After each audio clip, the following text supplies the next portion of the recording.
Alrighty everyone, this is Winners Bracket Round 4 from MLG Providence. We have a ZvP on Shattered Temple. Timber is FXO Leenock, so he's in the 9 o'clock position on the map. And close by air, we have the Red Protoss, not FXO Slog, this is actually FXO Oz. Both of these players have actually done very, very well this GSL. They've both made it into the semifinals. I am not going to spoil the results of those matches because you need to go watch Leenock versus MVP. That series is probably one of the best that I have ever seen. But we will see how this map decides to play out. Oz is going for the Forge Fast Expand. I almost never don't see that happen in a ZvP. It's just every map the Protoss has it figured out how they need to position their buildings so that they can make a fairly defensible choke. And one thing to note, I don't know if you guys caught this, but the probe went out, and so he saw this Overlord coming in, so he was able to go in and see exactly, he was able to ascertain where his opponent was spawning, which is something you always want to do because you don't want your opponent to get the hatch first down. You want to make them go for the pool and then go for a hatch. We do see a little bit of harassment from Oz, but nothing too substantial, and we see that it looks like Leenock's going to go for a Speedling build, which is interesting. I wonder how much of that is because of the map, because one of the common, almost the most popular response to a Forge Fast Expand is to get a fairly early hatchery and then go for a very, very fast third hatchery. But on this map, like, where are you going to take that? You can't take it at the gold base because the rocks are here. And something I learned to my chagrin is that if you drop the hatchery right here, these rocks are not enough room for a second hatchery, so I was just mining from an off-kilter hatch the entire time. There's rocks here, so you have to take it either here or at another main, and so I think he's going for the Speedling first build just to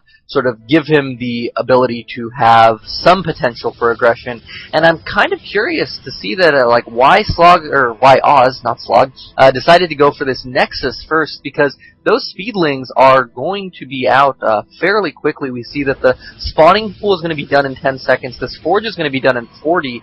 And I don't know if he's going to be able to get the cannon up in time to deflect Speedlings if if Leenock decided to go for it. We do see that he's getting down this second pylon, so he might be able to build an impromptu wall, but I don't know if the timing is going to be very, very close, and we do see that there are actually 6 Lings coming out from Leenock, so this game could be fast. He's going to be able to close this off with just one building, and we see that the probe is here, so I wonder if Leenock is a little bit upset that he made the 6 Lings, since he's not really going to be able to use them to do any sort of economic damage. We see that the photon cannon is going down, and the Lings are sort of distracted by this probe that's just dancing around, trying to deny the hatchery, and now running away. 8 Lings? 10 Lings. 10 Lings on the way for Oz. And he knows already that there are 6. Ooh, and a Baneling Nest has been down for Leenock. So he's going for almost a Jelizerg-esque build, and I know he looks a little bit like Jelizerg, and there are so many weak points in this wall, and without... Ooh, this could be devastating for Oz, because he doesn't know that this hatchery isn't going down. He saw 6 Lings, but that's really not enough to tip you off to anything odd going on. And really, with just one cannon up right here, he's just doing a normal build. This isn't going to be enough. The Banelings are they going to hit? They're going to hit before a sentry is out, I believe.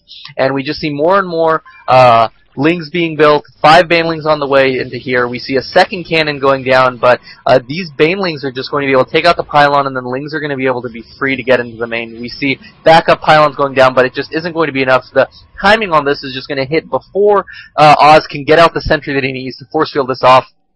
Throw out more cannons. We see the Banelings going in. All of them. Oh wow, that's devastating. That's probably just going to be GG. There's now 12 Lings in Oz's base, and he's just going to be able to take out probes easily. We see he's even expanding behind this, and he is down by 10 drones, but he's just going to be able to take out so many. If we look at workers killed tab, it's 5 killed, 6, 10, and that's just probably going to be GG, especially because there is a hole still right here, so even if he wanted to, he could just stream in more Zerglings, but it doesn't even look like he needs to. 29 drones killed. We see 1 probe versus 17, and that Leenock just takes a quick game 1.